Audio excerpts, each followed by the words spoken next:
আমি কথাসাহিত্যিক কাজী ফয়সাল গোয়েন্দা আসিফ রহমানকে নিয়ে আরেকটি গল্প শোনাচ্ছি। এই গল্পটা কোনো চুরি বা খুনের নয়। এই গল্পটা একটা নিখোঁজ মানুষের, আর তার পেছনে লুকিয়ে থাকা রহস্যের। হারিয়ে যাওয়া সুর। আমার ইস্কাটনের ফ্ল্যাটটায় যখন ফোনটা বেজে উঠল তখন মাঝরাত। এই অসময়ে ফোন আসাটা অস্বাভাবিক। সাধারণত আমার ক্লায়েন্টরা দিনের বেলাতেই যোগাযোগ করে। আমি ফোনটা ধরতেই ওপাশ থেকে এক ভদ্রমহিলার আতঙ্কিত গলা পেলাম। আসিফ রহমান বলছেন? বলছি। আমার নাম রোকসানা। আমি খুব বিপদে পড়েছি। আমার স্বামী ইফতেখার গত 2 দিন ধরে নিখোঁজ। আমি একটু নড়ে চড়ে বসলাম। নিখোঁজ কেসগুলো আমার সবচেয়ে অপছন্দের, কারণ এর শেষটা প্রায় সুখকর হয় না। আমি বললাম, পুলিশে জানিয়েছেন? জানিয়েছি, কিন্তু তারা খুব একটা গুরুত্ব দিচ্ছে না। তারা বলছে হয়তো তিনি নিজেই কোথাও চলে গেছেন। কিন্তু আমি জানি এটা হতে পারে না। সে আমাকে না জানিয়ে কোথাও যাওয়ার মানুষ নয়। তার গলার স্বরে যে আকুতি ছিল তা আমাকে নাড়া দিল। বললাম, আপনি কাল সকালে আমার অফিসে আসুন, বিস্তারিত কথা হবে। পরদিন সকালে রোকসানা বেগম যখন এলেন, আমি তার চেহারায় 2 দিনের নির্ঘুম রাতের ক্লান্তি স্পষ্ট দেখতে পেলাম। তিনি বলতে শুরু করলেন, আমার স্বামী ইফতেখার আহমেদ একজন সঙ্গীত শিল্পী। খুব বড় মাপের কেউ নন, কিন্তু নিজের জগতে তিনি বেশ পরিচিত। তিনি রবীন্দ্রসঙ্গীত চর্চা করেন। তার জীবনটা খুব ছিমছাম। গান, ছাত্রছাত্রী আর আমাদের ছোট্ট সংসার, এই নিয়েই তার জগৎ। 2 দিন আগে তিনি সকালে তার গানের স্কুল সুরবিতানের জন্য বেরিয়েছিলেন। তারপর আর ফেরেননি। তার কোনো শত্রু ছিল? না, এমন শান্ত নিরীহ মানুষের কোনো শত্রু থাকতে পারে এটা আমি বিশ্বাস করি না। আর্থিক কোনো সমস্যা? আমাদের খুব বেশি টাকা পয়সা নেই, কিন্তু চলার মতো যথেষ্ট আছে। তিনি কখনো টাকা পয়সা নিয়ে ভাবতেন না। যাওয়ার দিন তার আচরণে অস্বাভাবিক কিছু দেখেছিলেন? না, সবকিছুই স্বাভাবিক ছিল।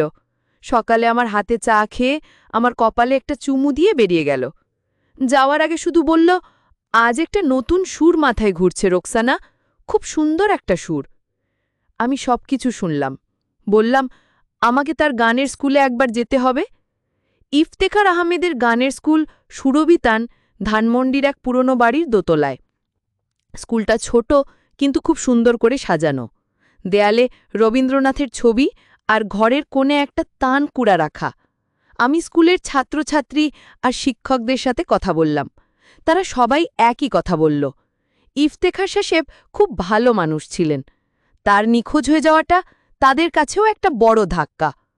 আমি তার ঘরটা ভালো করে দেখতে লাগলাম। টেবিলের ওপর একটা গানের খাতা খোলা। তাতে একটা অসমাপ্ত গান লেখা।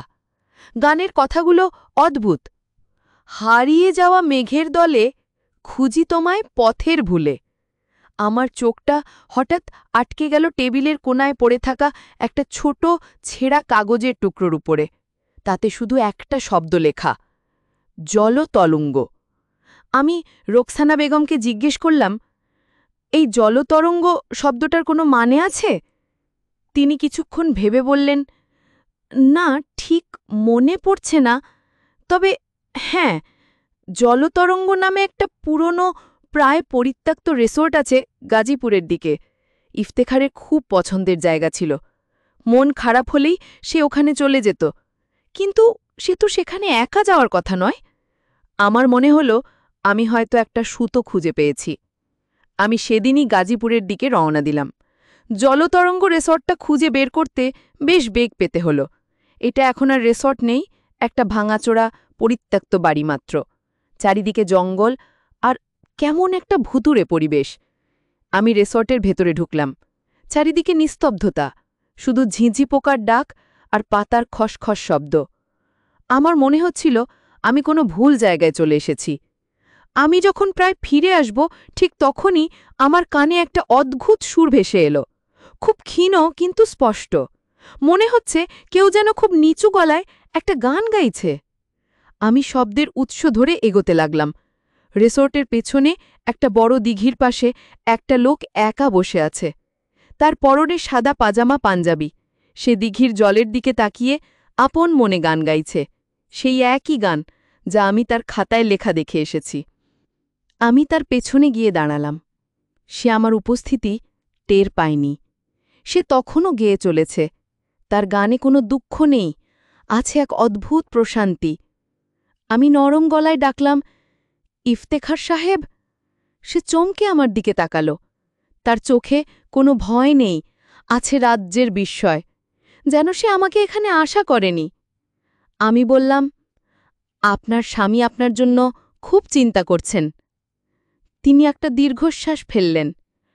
বললেন, আমি জানি। তাহলে আপনি এখানে কেন? সে আমার দিকে হেসে বলল, আমি একটা সুর খুঁজছিলাম আসিফ সাহেব। সুর? সুর? হ্যাঁ, এমন একটা সুর যা এই পৃথিবীর কোনো কোলাহলের মধ্যে পাওয়া যায় না, যা পাওয়া যায় শুধু এই নিস্তব্ধতায়, এই জলের শব্দে, এই পাতার মর্মর ধ্বনিতে। আমি তার কথা বলার ধরন দেখে অবাক হলাম। ইনি তো সেই মানুষ নন যার কথা আমি তার স্বামীর কাছে শুনেছি। তিনি বলতে লাগলেন, আমি সারা জীবন রবীন্দ্রনাথের গান গেয়েছি। তার সুর, তার কথা সব আমার কণ্ঠস্থ, কিন্তু আমি কোনোদিন নিজের কোনো সুর তৈরি করতে পারিনি। আমার মনে হতো আমার নিজের কোনো অস্তিত্ব নেই, আমি শুধু অন্যের ধার করা সুরে বেঁচে আছি। আমি চুপ করে শুনলাম। দুদিন আগে হঠাৎ করে আমার মাথায় একটা নতুন সুর এলো, এমন একটা সুর যা আমি আগে কোনোদিন শুনিনি। আমার মনে হলো এই সুরটা আমার নিজের। আমি সেই সুরটাকে ধরতে চাইলাম, কিন্তু শহরের কোলাহলে, মানুষের ভিড়ে আমি সেই সুরটাকে হারিয়ে ফেলছিলাম। তাই আমি এখানে চলে এসেছি, এই নিস্তব্ধতায়, এই জলের শব্দে, এই পাতার মর্মর ধ্বনিতে। আমি তার চোখের দিকে তাকালাম। এই মানুষটা নিখোঁজ হয়নি, সে নিজেকে খুঁজে পেয়েছে। আমি বললাম, কিন্তু আপনার স্ত্রী, তার কথা কি একবারও ভাবেননি? তার মুখটা বিষণ্ণ হয়ে গেল। ভেবেছি, খুব ভেবেছি, কিন্তু আমি নিরুপায় ছিলাম। এই সুরটা যদি আমি হারিয়ে ফেলতাম, তাহলে আমি নিজেকেই হারিয়ে ফেলতাম। আমি তার পাশে বসলাম। আমরা দুজনেই দিঘির জলের দিকে তাকিয়ে রইলাম। চারিদিকে তখন সন্ধে নামছে। আমি বললাম, আপনি এখন কি করবেন? তিনি হাসলেন। আমার সুর আমি খুঁজে পেয়েছি, এখন আমি বাড়ি ফিরে যাব। আমরা যখন ঢাকায় ফিরছি, তখন গভীর রাত। গাড়িতে তিনি কোনো কথা বললেন না, শুধু গুনগুন করে তার সেই নতুন সুরটা ভাঁজছিলেন। আমার মনে হলো আমি একজন নিখোঁজ মানুষকে ফিরিয়ে নিয়ে যাচ্ছি না, আমি একজন নতুন শিল্পীকে তার সংসারের কাছে ফিরিয়ে নিয়ে যাচ্ছি। তার বাসার সামনে যখন গাড়িটা থামল, আমি দেখলাম রোকসানা বেগম বারান্দায় দাঁড়িয়ে আছেন। আমাদের দেখে পেয়ে তিনি প্রায় দৌড়ে নিচে নেমে এলেন। তিনি তার স্বামীকে জড়িয়ে ধরে কাঁদছিলেন। ইফতেখার সাহেব তার মাথায় হাত বুলিয়ে দিচ্ছিলেন। আমি সেই দৃশ্য থেকে চোখ ফিরিয়ে নিলাম। কিছু মুহূর্ত খুব ব্যক্তিগত হয়, সেখানে তৃতীয় কারোর উপস্থিতি বেমানান। আমি যখন চলে আসব, ইফতেখার সাহেব আমার কাছে এসে বললেন, ধন্যবাদ আসিফ সাহেব। আমি বললাম, ধন্যবাদ আমার নয়, আপনার সুরের, সেই আপনাকে ফিরিয়ে এনেছে। তিনি হাসলেন। আমি আমার গাড়িতে উঠে বসলাম। আয়নায় দেখলাম তারা দুজনে হাত ধরাধরি করে তাদের বাড়ির দিকে হেঁটে যাচ্ছে।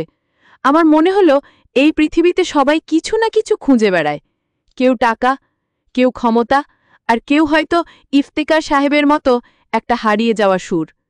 আমার মনে হলো আমি হয়তো কোনো গোয়েন্দা নই, আমি শুধু একজন পথিক যে মানুষের হারিয়ে যাওয়া পথের গল্পগুলো শোনে আর মাঝে মাঝে খুব সগোপনে তাদের বাড়ি ফেরার পথটা দেখিয়ে দেয়। এই বা কম কি?